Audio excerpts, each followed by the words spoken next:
Alright mga kuys, welcome back sa ating update sa ating channel. So, ito na yung ating mga alaga. Yan. At meron tayong mga good news at bagong abangan. So, ito na yung ating 45 days na may lahi ng Jersey Giant. At yung kanyang katabi halos kasing laki niya na. Yung pure Jersey Giant natin na kaisa-isa na binili. Na galing sa Pasig. Ayan. So, halos magka-size na sila kahit lamang ng 2 weeks yung ating Jersey Giant. Pero, di naman nakapagtaka na bulin niya yan kasi nga may lahing 45 days yung ating sisiyo. At saka, hen yung ating Jersey Giant. So, ayan sila.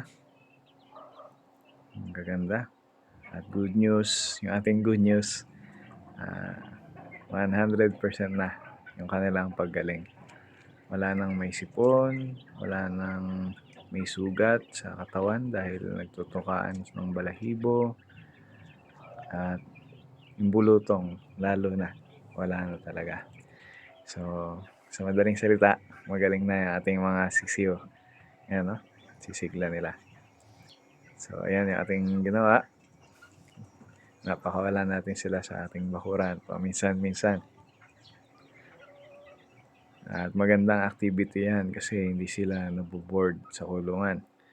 At ang advantage niyan, ayan nga, dahil hindi sila na-stress, meron silang libangan, ayan, nakakapaglaro sila. Hindi sila magtutukaan ng balahibo. At syempre, hindi rin sila crowded dun sa kulungan para magkasakit.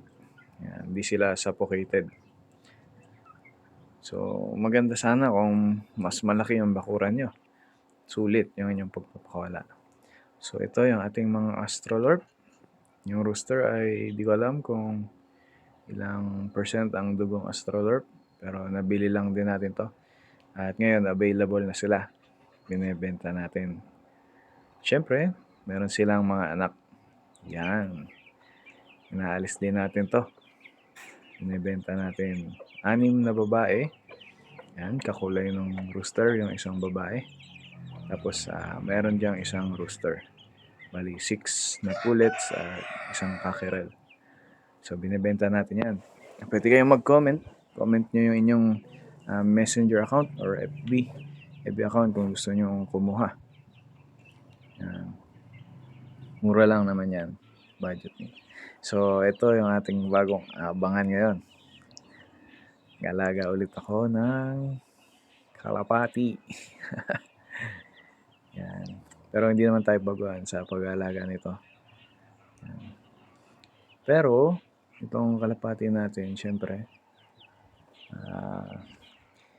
hindi naman ako nagre-race. Hindi rin ako nakikisali sa club. Sariling alaga lang. Hobby, kumbaga.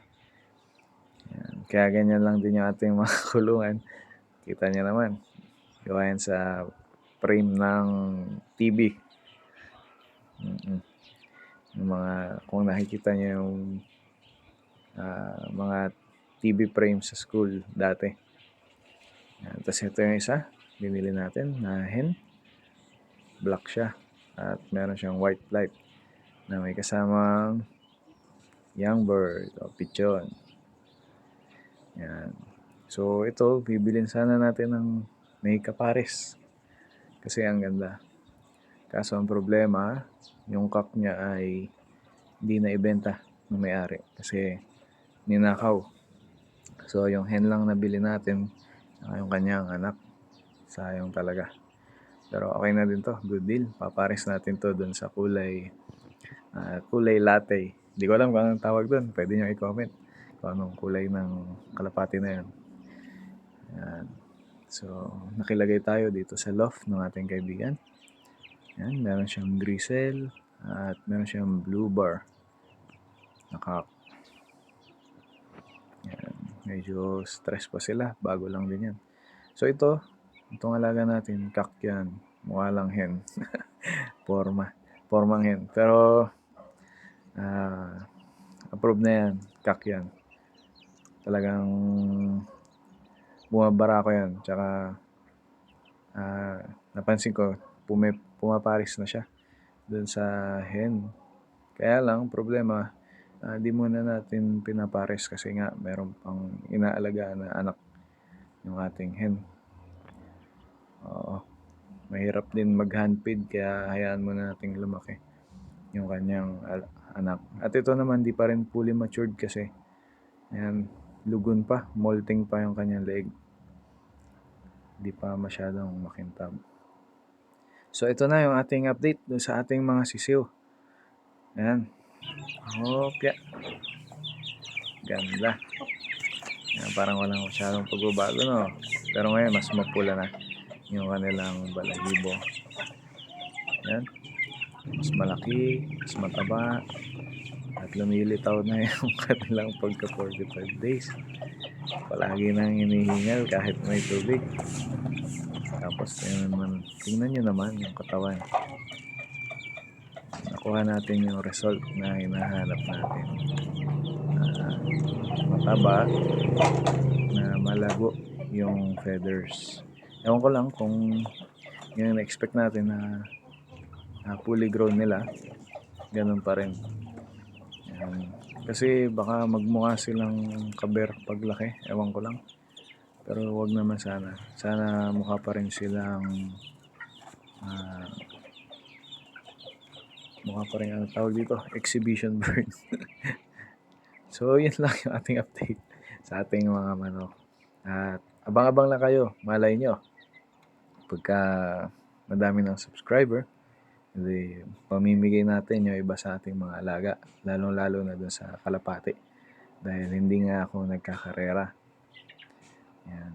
So pag dumami, pagka nagkaroon ng anak, kukuha lang ako doon ng panglibangan ko, papalipad-liparin ko dito sa bakuran, at kapag umaalis kami, sasama ko rin. Tapos alisin din natin yung kanilang parents. Hindi naman ako mahilig talagang magparami ng alaga. Dito rin sa ating manok. Yan, pwede natin yung pamigay pagka marami na tayong subscriber. So, abang-abang na kayo guys. Sana palagi pa rin kayong tumutok sa ating channel. Yun lang. Maraming salamat.